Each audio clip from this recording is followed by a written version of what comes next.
পৰুৱা খনামুখ গাঁৱত আজি আপোনালোকে কিহৰ প্ৰতিবাদী কাৰ্যসূচী পাতিছিল?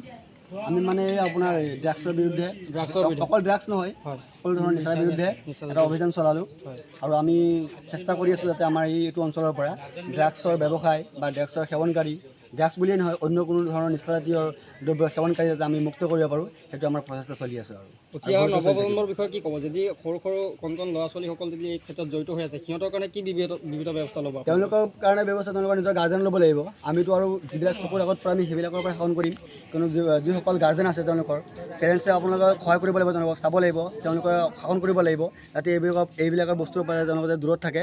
সেইটো বিশেষকৈ তেওঁলোকৰ অভিভাৱকসকল অলপ হুঁচিয়াৰ হ'ব লাগিব আৰু শাসনটো অলপ বেছিকৈ কৰিব লাগিব। 18 বছৰ তলৰ ল'ৰা ছোৱালী যদি এই কাজত জড়িত হয় আপোনালোকে তাৰ বাবে কি বিবিধ ব্যৱস্থা ল'ব? তেওঁলোকৰ বিহিত ব্যৱস্থা আমি তেওঁলোকক আইনৰ হাতত তুলি দিম, কাৰণ আমি আইন কেতিয়াও হাতত তুলি নলওঁ। তেওঁলোকক আমি আইনক চমজাই দিম, আৰক্ষীক চমজাম, আৰক্ষীয়ে যি কৰে আৰু কৰিব তেওঁলোকে। অনাগত দিনত আপোনালোকে ৰাইজৰ কি উন্নতি বিচাৰিছে? ড্ৰাগছৰ অভিযানৰ বিষয়ে আপোনাক কি বিচাৰিছে? ড্ৰাগছৰ বিষয়ে মানে কি আমি ড্ৰাগছ বুলি নহয় সকলো ধৰণৰ নিচা যাতে আমাৰ গাঁৱৰ পৰা আমাৰ অঞ্চলৰ পৰা মুক্ত হয়, সকলো যাতে নিচামুক্ত যাতে আমি এখন গাঁও গঢ়িব পাৰোঁ, এখন অঞ্চল গঢ়িব পাৰোঁ, তাৰে আমাৰ চেষ্টা।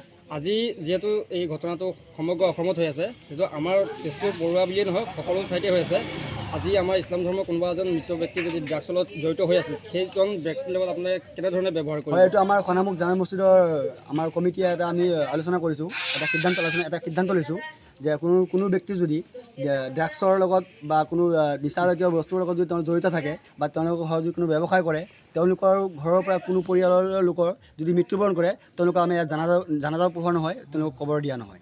এইটো আমি ৰাইজে সিদ্ধান্ত লৈছোঁ। আৰু সেই ঘৰটো এঘৰীয়া